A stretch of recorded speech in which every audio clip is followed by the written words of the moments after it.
নমস্কাৰ। আজি আবৃত্তি কৰিবলৈ লৈছো ভিন্ন ৰসৰ কবিৰূপে খ্যাত শ্ৰীযুত মনোজ কুমাৰ শৰ্মাদেৱে ৰচনা কৰা এটি সুন্দৰ কবিতা। কবিতাৰ শিৰোনাম অন্য এক প্ৰীতি।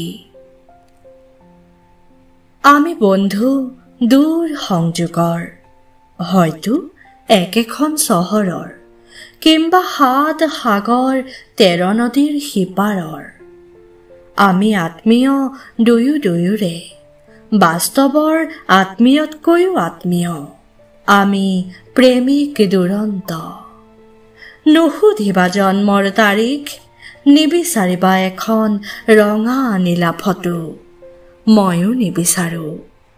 ভাগৰুৱা শৰীৰ মনৰ ভিটামিন তোমাৰ উপদেশনা শব্দবোৰ।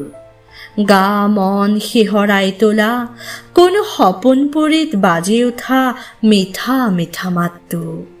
সেয়াই আমাৰ মিলনৰ অদৃশ্য সাঁকো। এনেকৈয়ে থাকো। কেতিয়াবা কেতিয়াবা আফচোচ হয় দান্তে বিয়াত্ৰিছৰ কথা ভাবি, ৰাধা কৃষ্ণৰ লীলা স্মৰি। পানী পিয়া চৰাই মনোকষ্ট বুজি মনে হাবা ধৰি খায়। তোমাক ওচৰত পাবলৈ, সান্নিধ্য লভিবলৈ। কিন্তু নালাগে মিলন নদীৰ ঘাটত ভটিয়াই যোৱা ঢৌবোৰে গাই যোৱা শুনো বহু নজনা কাহিনীৰ বিৰহী গীত।